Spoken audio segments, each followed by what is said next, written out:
Magandang umaga Pilipinas. Ako si Catherine Bernardo at nakikinig kayo ngayon sa podcast na Para Kanino, nag-uulat para sa masa, mula sa masa. At para sa paksa ngayong araw, ang katagang ating pagninilayan ay sagrado ang utak ng Pilipinas. Bakit nga ba?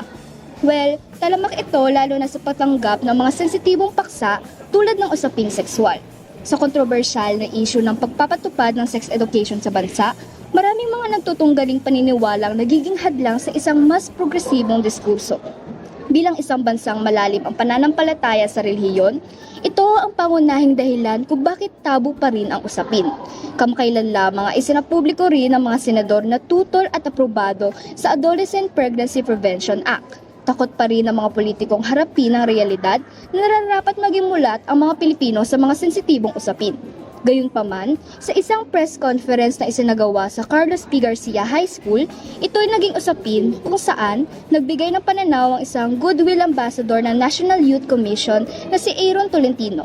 Wika niya, more learnings are coming from outside of the four walls.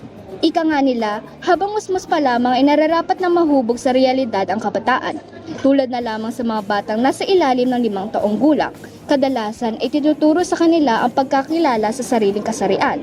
That's sex education already, dagdag ni Tolentino. Makikita rin ang ganitong sitwasyon sa malaking hakbang na ginawa ni Genaro Gojo Cruz sa kanyang kwentong pambatang Ako ay may titi at ako ay may kiki.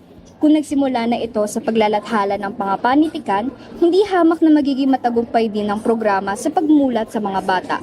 Pinapatunayan lamang nito na ang edukasyong pangsekswal ay hindi lamang sentro sa pakikipagtalik at iba pang paksa na sensitibo sa pandinig.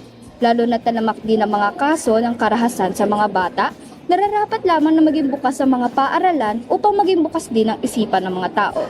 Ngayong taon, panahon na upang iudyok ang kagawaran ng edukasyon at ang Senado na suriin ng mabuti ang magiging benepisyo ng panukala para sa bawat kabataang Pilipino.